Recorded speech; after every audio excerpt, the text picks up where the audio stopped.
It can be known as many different things. It can be known as a ham hock, ham shank, ham knuckle, and it's an extremely cheap piece of meat, which is brilliant because it can yield so much flavour and so much meat. As you can see here, this is a massive piece of meat that we have, and that cost me round about £5, so just under £5 to buy this, and it can make me quite a few meals. It can make me a roast, it can make me soups, it can do all kinds. So I'm going to show you today how I'm going to cook this.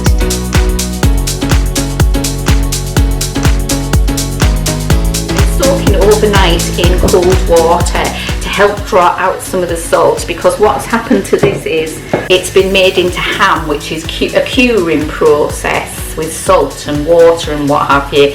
So I've drawn out some of the salt in here by steeping it in water overnight. I've dried it off because we don't want it to be too wet. So the first thing we need to do is get a frying pan on. We need this scorching hot. What we're going to do is make some flavour. No, not that one. That one. I wouldn't believe I've had this cooker 12 years, would you? So we're going to get this pan scorching hot, and we're going to caramelise, brown, burn if you want, our ham shank. When your pan is hot enough, or you feel it's hot enough, give it a couple of squirts of oil. Doesn't have to be a lot, we only just want it to help the situation along a bit. We're going to take our ham shank, our ham bone. Excuse fingers, I'll wash my fingers in a minute. I haven't got anything big enough to actually deal with this. Put it into here and we're going to pop it in.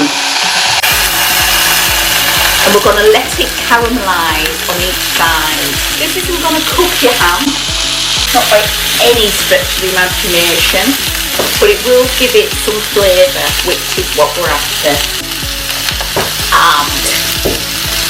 So let it get a bit of colour on each side. And smoke coming off there. Ooh. So we're going to turn it.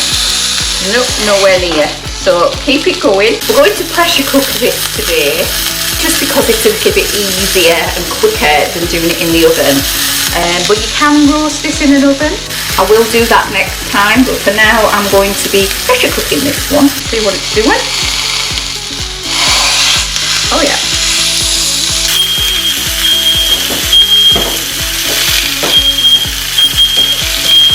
As you can see, it's starting to brown slightly.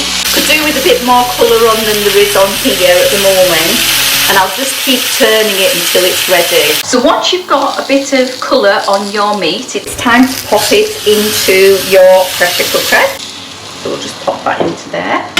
So to my pan, I'm going to add, first of all, a can of cider, and this is Strongbow Cloudy cider.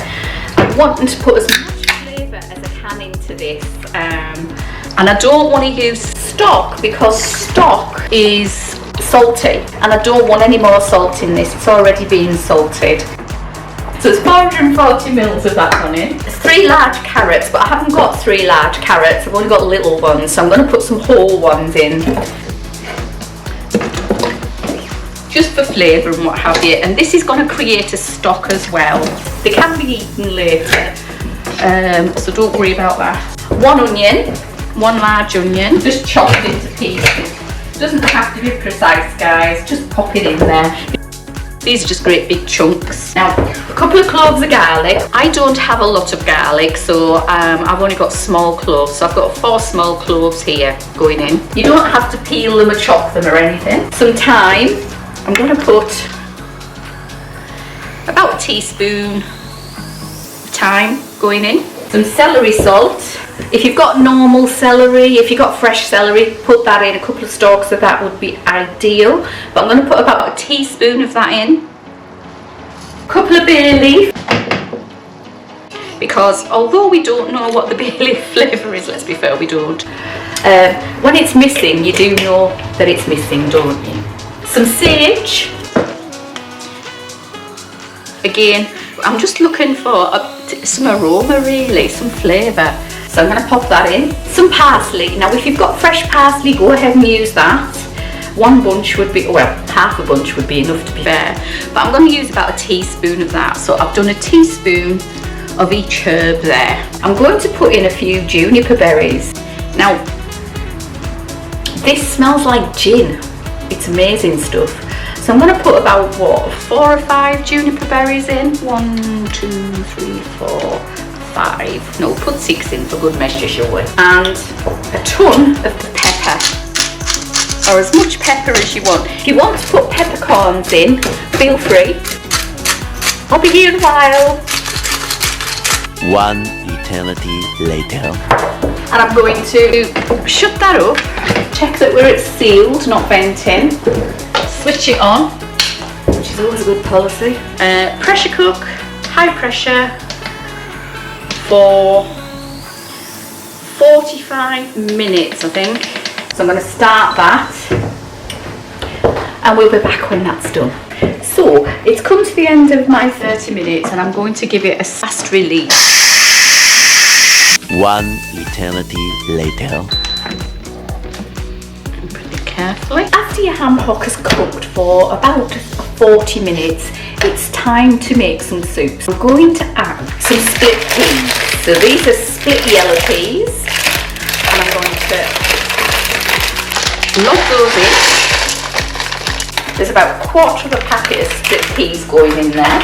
I'm going to turn this meat over so that we get a good side to it. So to my stock and my ham, I'm going to add half a head of cabbage. It's up to you which cabbage you use. I'm using sweetheart cabbage because that's what I've got. And about 500 grams of baby new potatoes that have been quartered. I'm going to shuffle them around so they have got somewhere to be.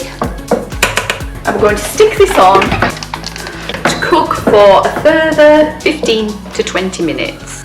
I've forgotten how to use it. Here we go.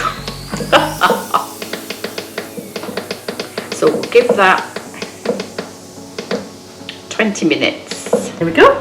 I will come back when that's finished. My timer has now just gone off. I'm going to release it yet again. Just want to say I changed. Sorry. The plate ready.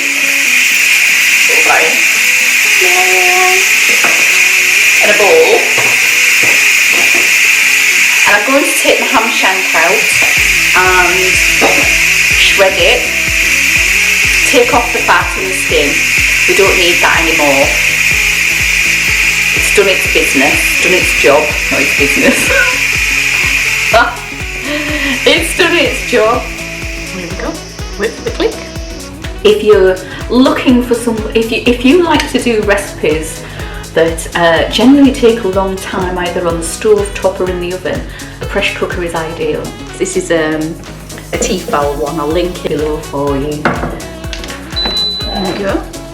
Okay, ooh, look at that. So I'm going to bring my plate over and I'm going to pop my ham. Oh, hey, look, it's ready now, guys. I'm going to pop my ham in here